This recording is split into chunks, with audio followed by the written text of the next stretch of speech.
In this video, I'm going to tell you about how cells work together. Different types of cells are found throughout the body. Each cell's specialized shape and structures help it perform specialized jobs. Groups of similar cells make up tissues, and groupings of tissues make up organs. This first slide is what you are going to put in the 3 boxes at the top of your note sheet.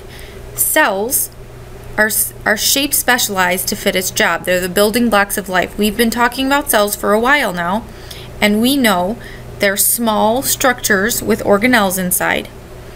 Cells, groups of cells, group together to make tissues. Tissues work together to do the same job. For example, groups of nerve cells make up nerve tissue. Groups of red blood cells group together to form blood.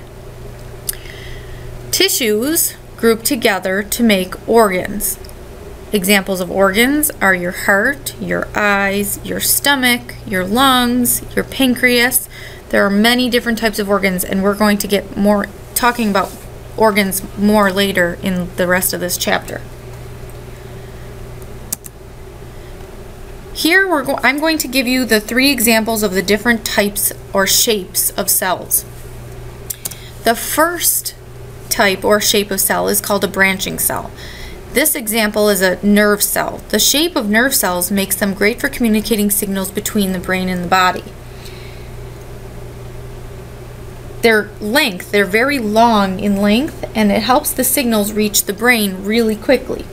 A nerve cell's branching structure can connect several parts of the body at once.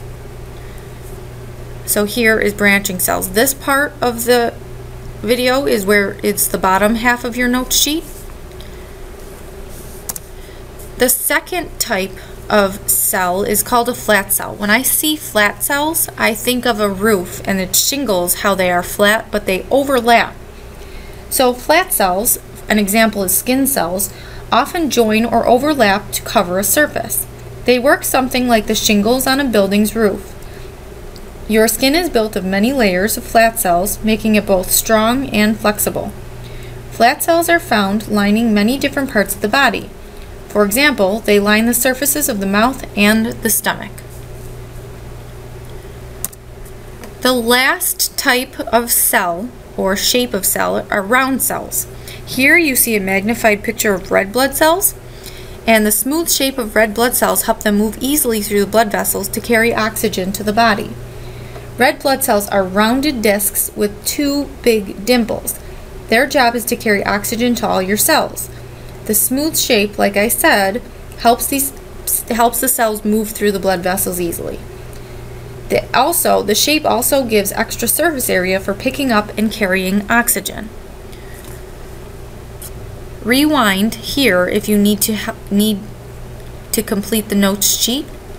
You should have completed the 3 boxes and also the cells, the different types of cells and their characteristics. Here are just some examples that I'd like to share with you.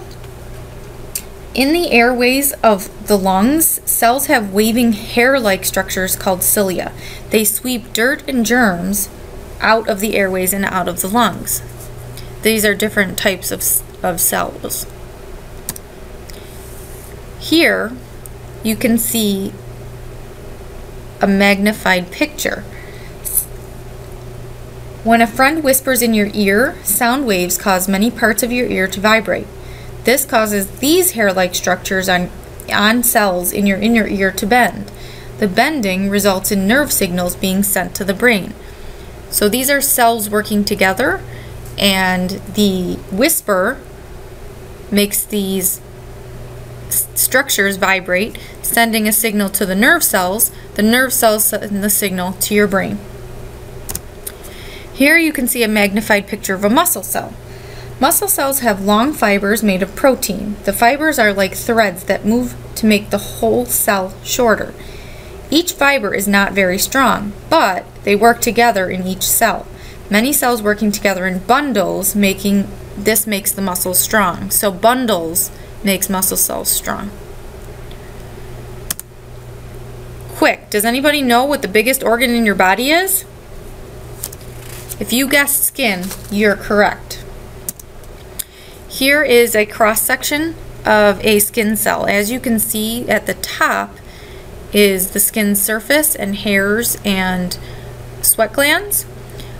All the way down to here, where the hair is the base of the hair, or the hair follicle.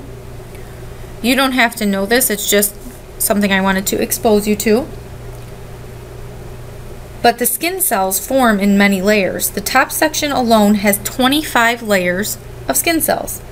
When new cells form in the bottom layers, they push the other cells outward and away from the blood supply.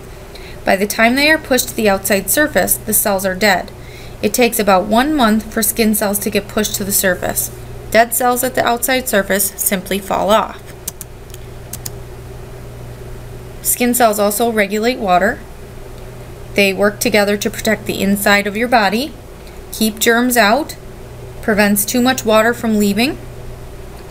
Nerve tissue in the skin helps you sense touch, pressure, and temperature. Blood vessels carry food and oxygen to cells in your skin. Oil glands keep the skin soft. When you feel cold, muscle tissue pulls the hair upright, causing goosebumps. Upright hairs help you stay warmer by trapping warm air next to the skin. Interesting, huh? You are likely to shed 40 pounds of skin in one lifetime. That's a lot. And right now, there are over 1 million dust mites, microscopic critters invisible to the naked eye, on your mattress and pillow, chomping on the dead skin cells that fell off you last night. Ew.